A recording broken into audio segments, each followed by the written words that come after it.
പ്രിയരെ, ഇന്നത്തെ വചനചിന്തയിലേക്ക് നിങ്ങളെ സ്വാഗതം ചെയ്യുകയാണ്.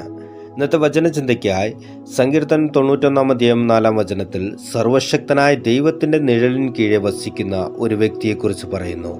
ഒരാൾക്ക് അത്യുഷ്ണമായ കാലാവസ്ഥ നേരിടുമ്പോഴാണ് അവന് ഏതെങ്കിലും നിഴൽ ആവശ്യമായി വരുന്നത്.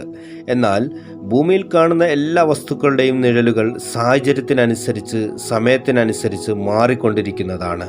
അതുകൊണ്ട് തന്നെ നാം കാണുന്ന ആ നിഴലിനെ എപ്പോഴും ആശ്രയിക്കുവാനോ ആ നിഴൽ അവിടെ തന്നെ ഉണ്ടാകുമെന്ന് വിശ്വസിക്കുവാനോ നമുക്ക് സാധിക്കുകയില്ല.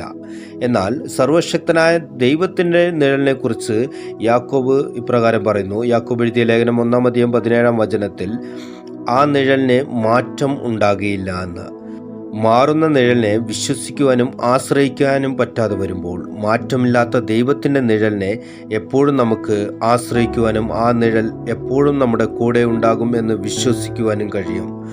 ആ നിഴൽ ദഹിപ്പിക്കുന്ന തീജ്വാലയിലൂടെ കടക്കേണ്ടതായി വന്നാലും ഒരാപത്തും വരാത്തവണ്ണം അതിലൂടെ നമ്മെ നടത്തുന്നതാണ്. ഇന്ന് നമ്മുടെ മുന്നിലുള്ള കഠിനമായ എല്ലാ സാഹചര്യങ്ങളുടെയും വെല്ലുവിളികളുടെയും മധ്യേ ആ നിഴൽ നമ്മെ ആശ്വസിപ്പിക്കുന്നു. ദൈവത്തിൻ്റെ നിഴലിൻ്റെ മറ്റൊരു പ്രത്യേകത നാം നോക്കുകയാണെങ്കിൽ അത് നമ്മെ മറയ്ക്കുന്നതാണെന്ന് യെശയ്യാപ്രവാചകന്റെ പുസ്തകം 51:16 പറയുന്നു. ഒരു വ്യക്തിക്ക് ഏതെങ്കിലും രീതിയിലുള്ള അപകടകരമായ അവസ്ഥ നേരിടുമ്പോഴോ സാഹചര്യങ്ങളിലൂടെ കടക്കേണ്ടതായി വരുമ്പോഴാണ് നമുക്ക് മറഞ്ഞിരിക്കേണ്ട ഒരു സ്ഥലം ആവശ്യമായി വരുന്നത്.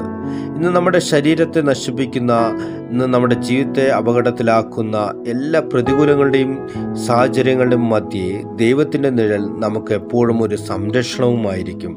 അതുകൊണ്ട് തന്നെ മാറ്റമില്ലാത്ത ആ നിഴലിൻ്റെ കീഴിൽ നിന്നും നമ്മൾ മാറിപ്പോകാതെ ഇരുന്നാൽ ആ നിഴൽ നമുക്ക് എപ്പോഴും ആശ്വാസവും സംരക്ഷണവുമായി നമ്മെ പിന്തുടരും. ആമേൻ.